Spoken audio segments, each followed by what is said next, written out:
super bien. On vous rejoint aujourd'hui pour un petit test assez loufoque. Ouais, on a fait une petite sélection de produits Kiko et Sephora, notamment pour le teint, et on va les mettre en face à face pour une battle de l'extrême. Je vous explique le but du jeu. On a scindé notre visage en deux aujourd'hui et on va appliquer les produits d'une seule marque d'un côté et de l'autre côté. Saurez-vous deviner quelle partie de notre visage est Kiko? Laquelle est Sephora? Non, vous ne le saurez pas, parce que ça ne se voit pas beaucoup, n'est-ce pas? Et surtout, restez bien jusqu'à la fin de la vidéo parce qu'aujourd'hui nous décernons l'Awards du pire produit de tous les temps. Vous avez jamais vu ça, les gars. Du coup, on vous laisse avec le reste de la vidéo pour suivre ce match très serré qui se joue entre Sephora et Kiko aujourd'hui. C'est parti! Donc c'est parti, on va commencer à appliquer moitié visage Kiko, moitié visage Sephora. Sephora sur la droite, Kiko sur la gauche. Et donc on va se mettre à se transformer un petit peu étant donné que vous en avez marre de voir nos gueules de blafardes. On adore. On commence donc par la base de teint. Je commence moi par le Kiko sur la gauche et elle le Sephora sur la droite. Tout à fait. C'est parti mon kiki.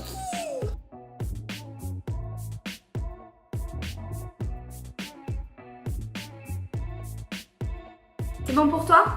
Non. Voilà. Alors moi j'ai l'impression que le côté Kiko sèche bien moins vite que le côté Sephora. Ouais, je suis d'accord.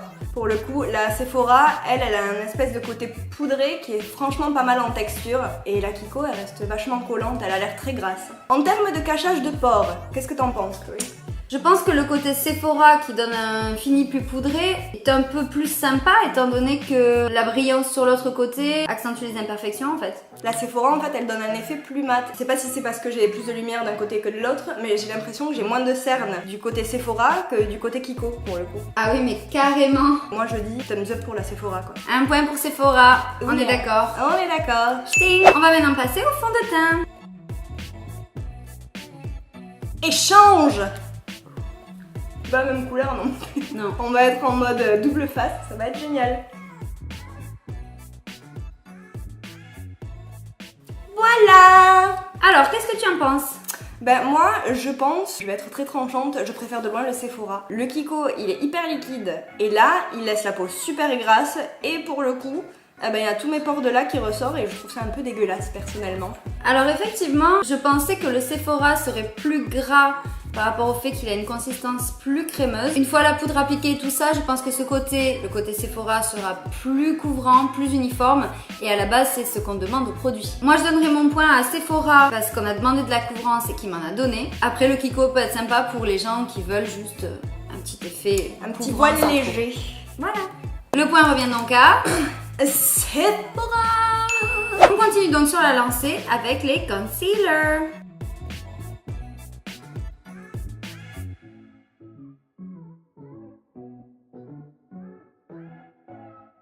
Alors personnellement, à l'œil nu, je serais incapable de faire la différence. Vous allez dire que je suis une vendue, mais je trouve que le côté Sephora il est genre 15 fois mieux quoi. Donc déjà, une des choses à noter, c'est que les Kiko, il y a vraiment pas beaucoup de teintes qui sont proposées. Il y en a peut-être 6 ou 7 teintes, quelque chose comme ça, ce qui est très nul. Tandis que les Sephora, il y a genre peut-être une vingtaine de teintes, quelque chose comme ça. Donc, il y en a énormément. Ouais, donc c'est toujours beaucoup plus facile de trouver la bonne couleur pour soi. On va voir sur toi. What do you think, my dear? En fait, j'ai l'impression que le Kiko a toujours un peu moins de couvrance parce que je vois toujours plus d'effets un peu cerne sur le côté gauche. Après, déjà, le fond de teint n'avait pas fait le taf, donc j'ai envie de te dire... C'est difficilement rattrapable. C'est sûr qu'il est 2 fois moins cher. Après, est-ce qu'il est 2 fois moins bien? Peut-être pas quand même. Hein. Non. Et pour les petits budgets, il peut largement faire le taf. Et c'est vrai que pour 7 €, bon, ça fait le taf. Malgré tout ça, hélas, on est bien obligé de donner à nouveau le point à Sephora pour une meilleure qualité de produit. Oui. Je rappelle juste que là, on teste les produits sur la base de leur qualité et de leur rendu. Pas sur le prix et la quantité.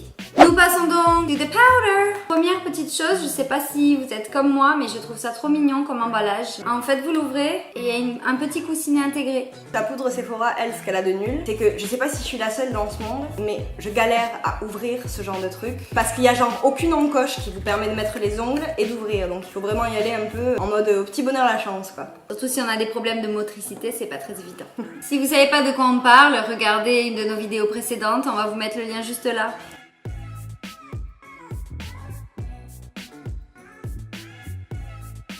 Je Je me sens tellement rafraîchie du teint de suite. Donc en attendant que ça sèche, on va dire nos impressions en termes d'application. Bon, clairement, il y a le fameux petit coussinet qui est assez rond, épais, on n'arrive pas à aller dans des angles, c'est pas très pratique. Pour le Sephora, moi je dirais qu'il est très bien, mais il faut s'acheter ça en plus. Donc on va se dépoudrer le visage. Ah non, mais ça va pas du tout la Kiko. Ça fait des traits et tout. La Kiko, elle est légèrement catastrophique en fait. Verdict. Côté Sephora, aucun problème à estomper la poudre. Et j'ai un fini très mat, très lisse et très lumineux. Mais moi je trouve que rien que de base, là, sur les deux côtés, ce côté-là qui est le côté Sephora est beaucoup plus lisse, plus net que celui-là où, bon voilà, il y a des résidus de poudre un peu aussi, là où il y a encore des cernes qui restent. Moi je trouve qu'il n'y a vraiment pas photo pour le coup. Le point revient à Sephora. Sorry. Next is l'highlighter. Il me tarde trop d'essayer celui-là.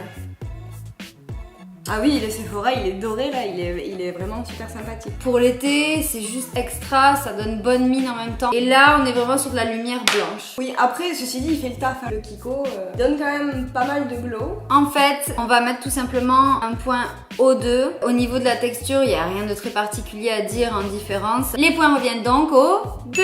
La suite. Nous utilisons maintenant une base pour les yeux.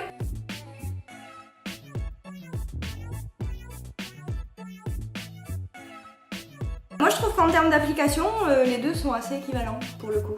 Moi, j'ai pas vraiment l'impression. J'ai l'impression que le côté Kiko est beaucoup plus agrippant, beaucoup plus épais. Et le fait que ce soit pas transparent, ça peut créer des rainures dans les plis de l'œil. Maintenant, il faut voir en termes de tenue ce que ça va donner. Et pour ça, il faut mettre du fard à paupières. Du coup, pour être plus juste, on va vous donner les points après le fard à paupières, histoire de se faire une vraie idée de la chose. Alors du coup, on a trouvé des fards de couleurs similaires. On va simplement s'appliquer un marron sur la paupière mobile et un peu estomper avec une couleur claire sur l'arcade.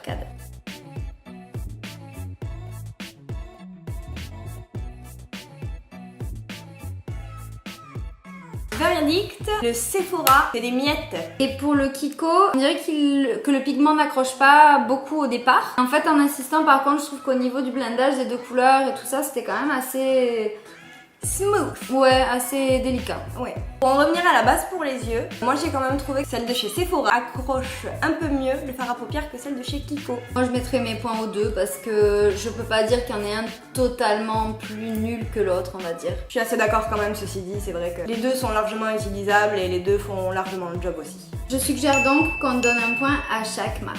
Pour chaque produit. Donc on va terminer le maquillage des yeux avec un eyeliner de chez Kiko uniquement parce qu'on n'a pas celui de chez Sephora. Mais on voulait quand même l'utiliser pour vous dire en fait de base de jamais acheter cet eyeliner. En fait, il est vraiment ni facile d'utilisation et il a vraiment pas une bonne tenue. En fait, il faut dire que c'est le Kiko Waterproof. Que moi, la première fois que je l'ai utilisé, on me l'a vendu en me disant que pour l'été, ou si on transpire, ou si on fait du sport avec, ça ne bougera pas. Et en fait, même en faisant ma sieste, je me retrouvais avec une auréole noire sur le haut de la paupière. Dès que j'ouvrais l'œil, ça collait. Et moi, pour ajouter un petit peu à ça, initialement, je l'ai acheté parce que j'ai tendance en été, avec les petites brises de vent, d'avoir les yeux qui pleurent, surtout l'œil droit. Et en fait, je l'ai acheté en me disant, comme ça, j'aurai plus de l'eyeliner qui va me couler partout. Et c'est faux, en fait, c'était pire.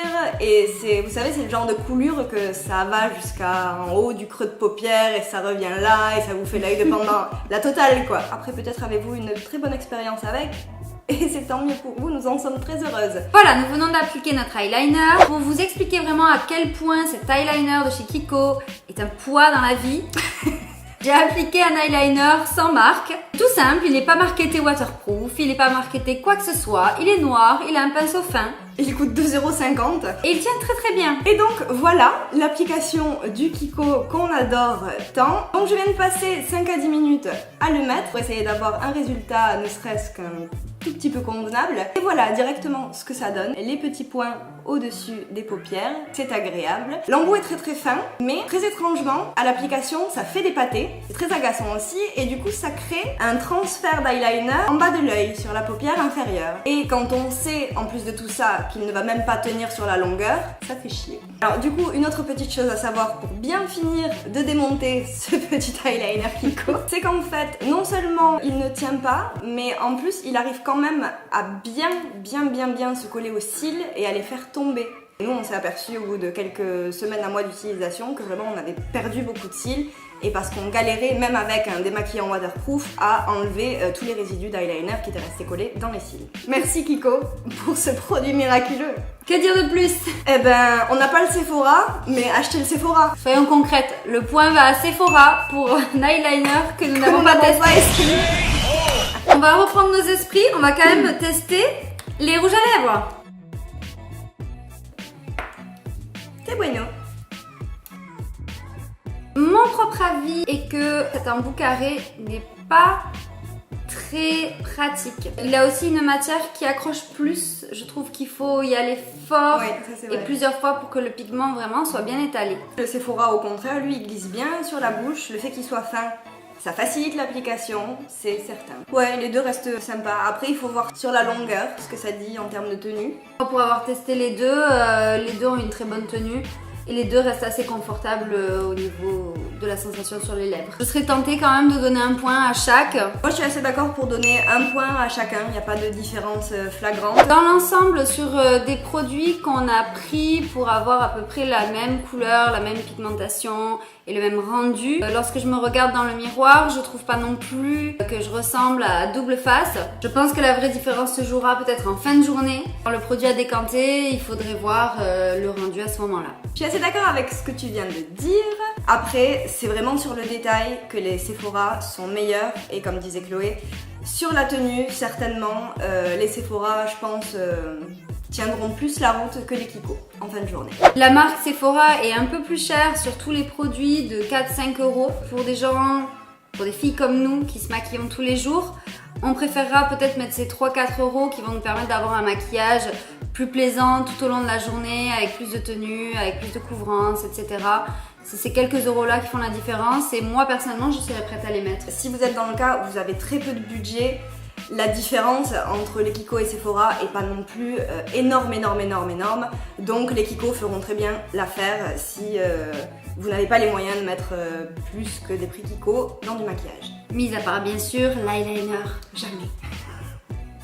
Bon, je crois que tout est dit pour notre petite expérience. Moi, je suis contente de l'avoir tenté. Je pense que je vais rester fidèle à Sephora et que j'irai chez Kiko de temps en temps pour m'acheter une fantaisie. Du coup, on espère que ce comparatif vous aura plu et vous aura appris quelque chose. Dites-nous dans les commentaires si vous êtes plus Team Kiko ou Team Sephora. Nous, vous avez compris. On est vraiment très Sephora quand même. Hein. N'hésitez pas à nous faire part de vos bonnes ou mauvaises expériences avec des produits de n'importe quelle marque. Si jamais vous avez envie qu'on fasse d'autres comparatifs pour vous, dites-le nous en commentaire, nous ça nous fera super plaisir. Et maintenant, il vous reste plus qu'une chose à faire. Abonnez-vous. Je veux dire là, maintenant. Ici. Vas-y, n'aie pas peur. Allez. C'est gratuit. Je te vois, tu vas le faire. Allez, tu peux le faire. Clique. On le sait. Yeah! La bonté. Et maintenant que t'en es là, mets le petit pouce bleu. Le petit commentaire qui va bien. Tu partages. Tu likes. Tu fais ta vie. T'en parles à tout le monde. Dans tous les cas, merci à tous ceux qui l'ont déjà fait. On vous aime fort. Cœur sur vous. À mercredi prochain. Dans une prochaine vidéo. Bye. Ciao.